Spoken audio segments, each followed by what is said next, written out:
Hi, I'm Marty Cohn, and welcome to episode 19 of Rotary Cares, the monthly award-winning show that tells you everything you want to know about Rotary and more. Rotary is a global network of 1.2 million neighbors, friends, leaders, and problem solvers that come together to make positive, lasting change in communities at home and abroad.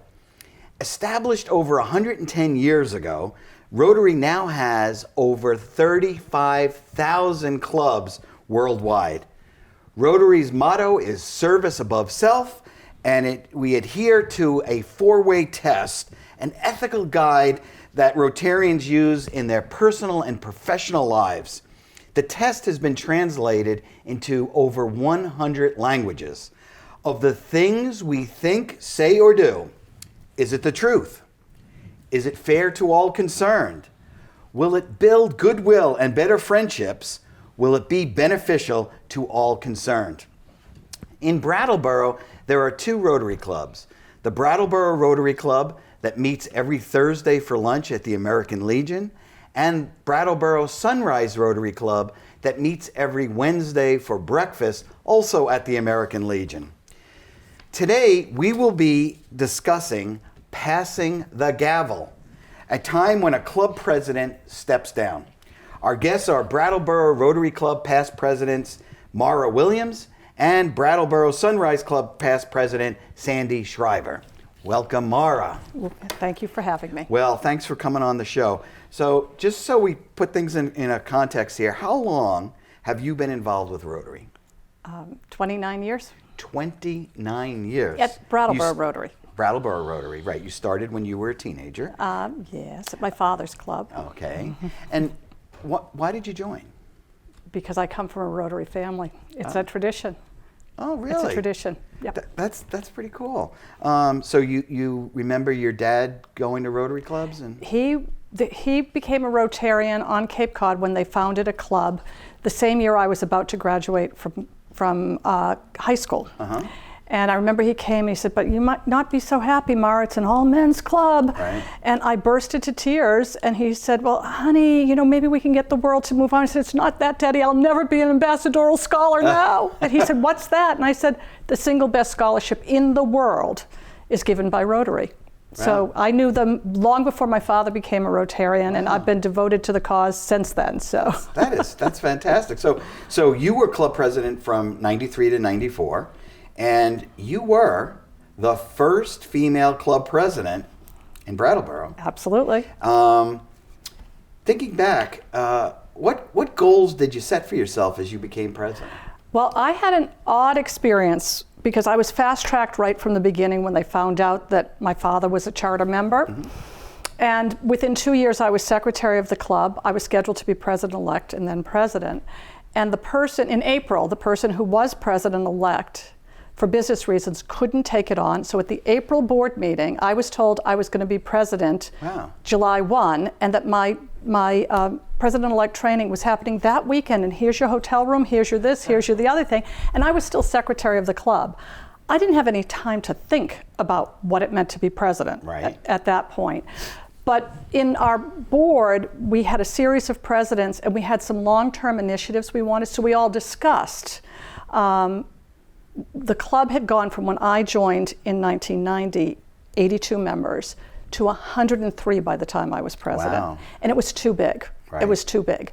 And particularly our charter members, of which we had several, they were like, it's too many people too fast. Right.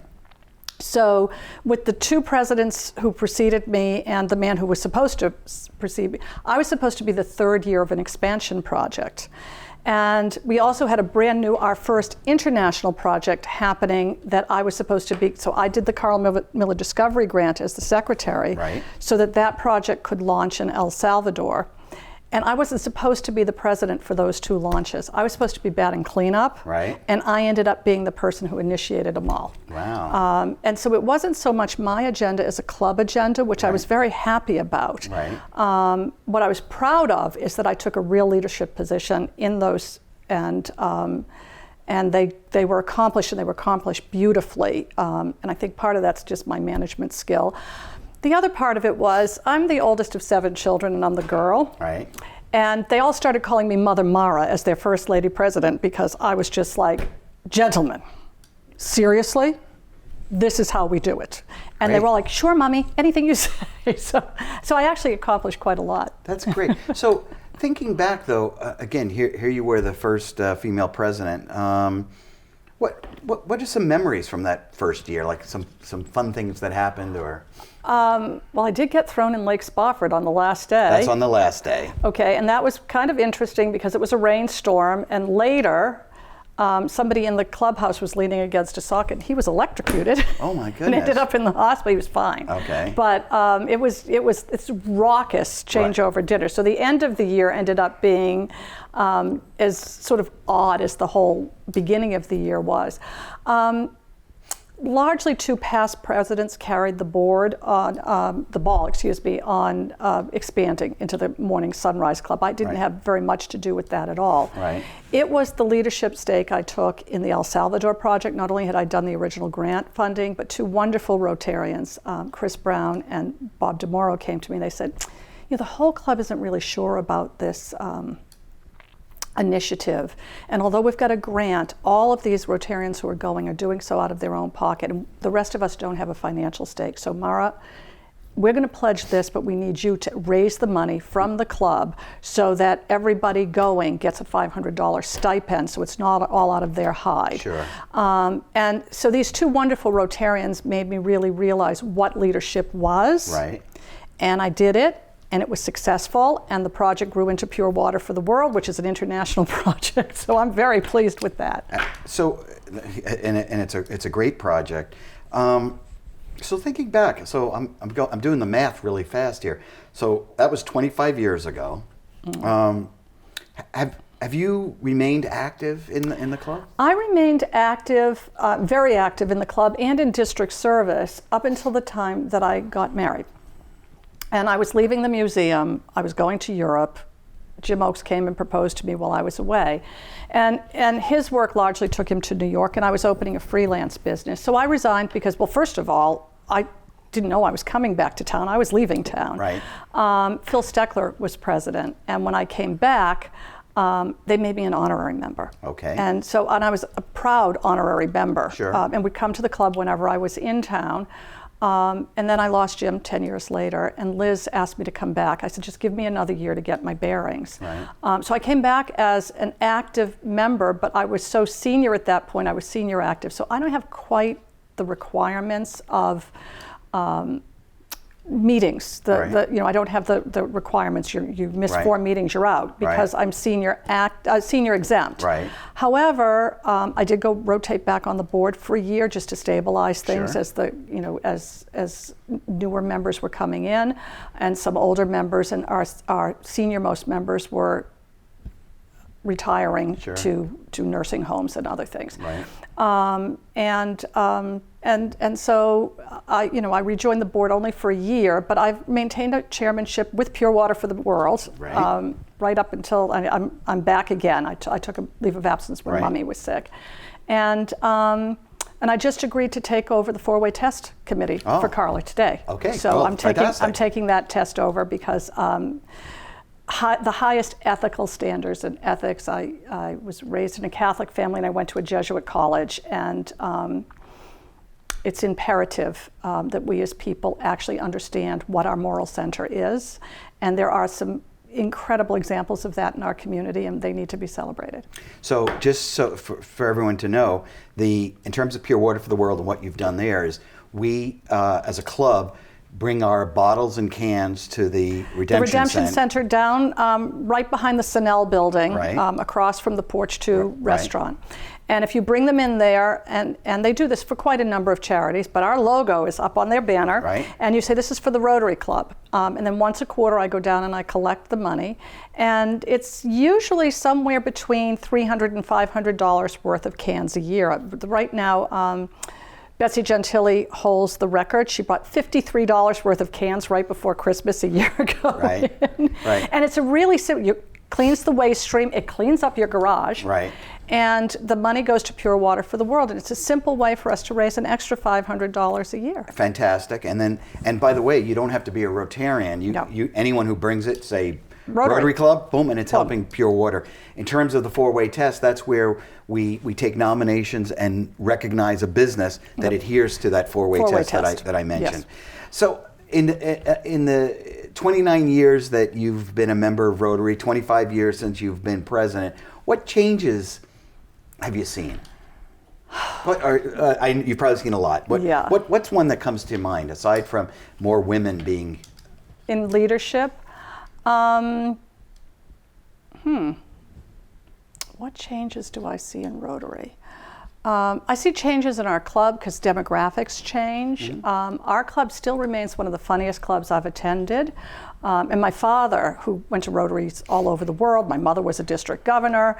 The two of them, whenever they came here, they said, without a doubt, you've got the funniest club in America. We tease, we joke, we've kept our fines, which is when we can rib each other to a dime so that it doesn't hurt, it doesn't sting, it's all in good humor. I've seen the professionalization of some of our fundraisers. You know, our golf tournament, which was a fun little local charity tournament that raised $7,000 a year max, is now raising over $40,000 with corporate sponsorships and hole-in-one contests that get won, actually, unbelievably. That's big news. And so I think there's a professionalization that's happened. We don't do penny sales anymore along Main Street. I do hear that from, like, the older Rotarians would talk about them, and there was sort of a down-home charm to that. But we're making a big impact. The biggest thing I've seen in our club and some of the other clubs is the focus on international service. And it always was Rotary scholarships. What do the little charities in your community need? What projects? Because we have a vocational service and we have hands-on service as well as international service, business service, club service. And it was a real big shift in thinking in our club to take on El Salvador and then later Pure Water for the World. And under your presidency, something I'm enormously proud of is we took on a First Nation reservation because they are a foreign country on our own soil, and they're a country that has had radical economic persecution across 350 years, and we are sending a youth team out there. It's so dynamic and exciting. So I think the focus on international service is really the biggest change I've seen on the local American level moving out into the world. Fantastic. Well, Mara, thanks so much for taking the time to be on the show. Pleasure always. We'll be right back with our guest, Sandy Shriver. But first, this brief message from Rotary International, doing good in your community. We'll be right back.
Welcome back to Rotary Cares, the award-winning monthly show that tells you everything you want to know about Rotary and more.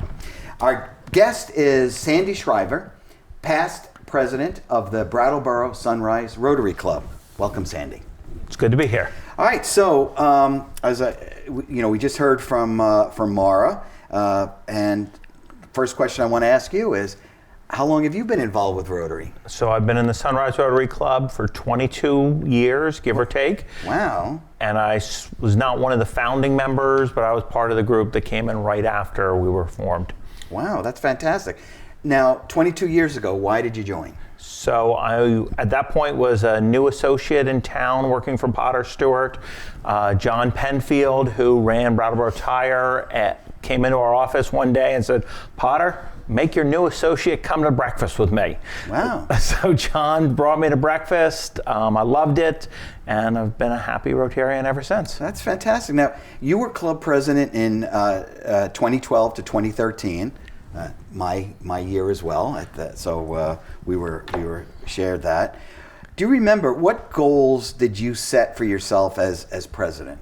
So pretty early on, your club had already played a major role in raising money and helping the Brattleboro West River Park get built and formed and do the fundraising for that.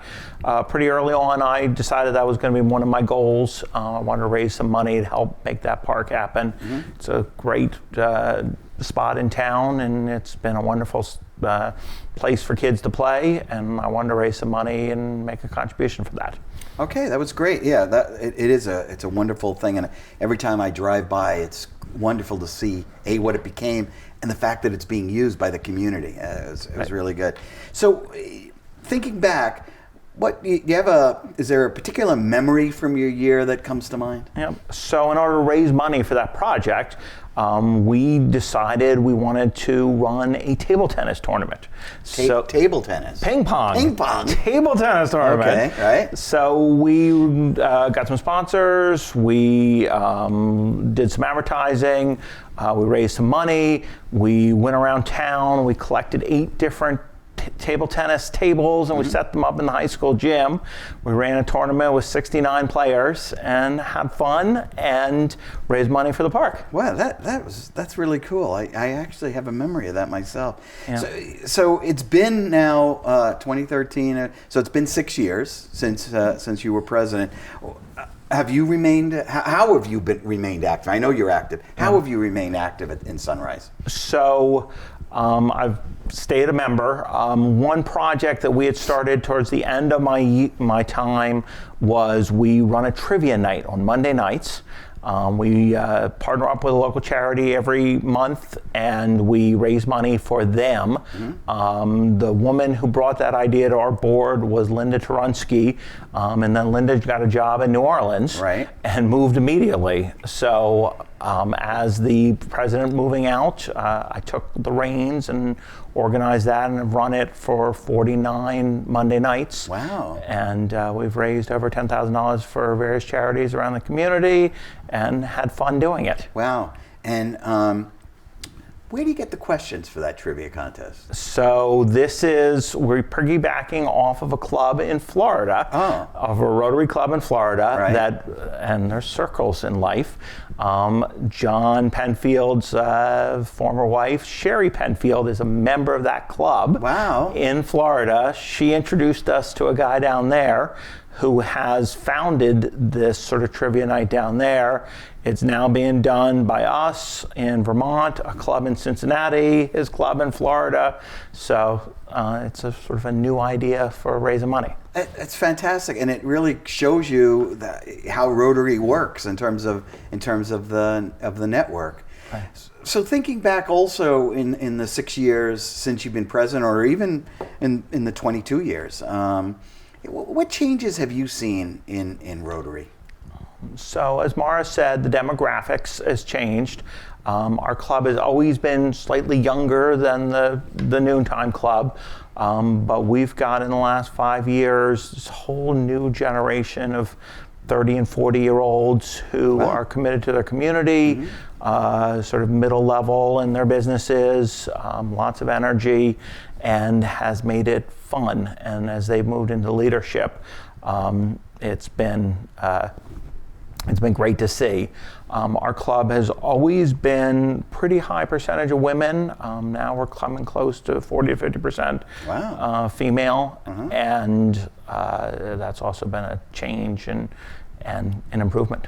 I didn't realize that. One thing I could tell you, again, having shared our year together, you and I had a lot of conversations about the two clubs working together, and I think that there's more things happening with the two clubs, so that we've really become the Rotary clubs of Brattleboro as opposed to Sunrise and Brattleboro. And I would definitely agree. I would give you credit for making some of that happen. Certainly this TV show is one great example of that. The disc golf tournament and the disc golf course that the two clubs have brought together is another great example of that. And from our club and our perspective, that was one of our new members. Josh Traeger took that project on. He'd only been a member for a year or two. Right. He's a younger man. And it's an example of how if you come to be involved in Rotary, it doesn't take long to make a difference. Right. Well, and the other thing is, not only do we work together in terms of our community here in Brattleboro, but we've worked very closely. Your international chair, Tristan Johnson, and I have gone out to Pine Ridge. We've really done a lot of international work together. So that's something that I find very encouraging, that we're working together that way. Yeah, the Pine Ridge project is great. Mara mentioned the youth group that's going out that your club is helping sponsor, my club is helping sponsor, and actually my son's one of the people as part of that youth group that's going out to South Dakota in a few weeks to do volunteer work out there. Now, speaking of your son, yes, he just became a student Rotarian. He did. He became a student Rotarian in your club. That's correct. Thank you very much. He knows which club to come to. But he's a great kid, and we're very excited to have him. And he just jumped right in, both feet. Yes, he's a good he's kid. Become involved. He really is. And we spotted him. He's a definite future leader, and he's a Rotarian, which is neat. Right. Last question for you. Thinking back now, I'm making you do a lot of thinking. Yeah. What's the best thing for you about being a Rotarian? I find the breakfast meetings fun. I go to the meetings, I laugh, I talk with good friends, I learn about important things that are happening in the community, and on top of that, I then have an opportunity to do volunteer work and improve the world and contribute a little bit to Brattleboro. So. Fantastic. Well, thank you so much for being on the show. I'd like to thank our guests, Mara Willams and Sandy Shriver, and a shout out to Brattleboro Sunrise Rotarian past president Kevin Yeager, who's doing all the magic behind the camera. I also want to thank BCTV for recognizing us as the 2018 nonprofit member. We couldn't do this show without BCTV, and also to Brian Brashaw, who helps us bring this show to you.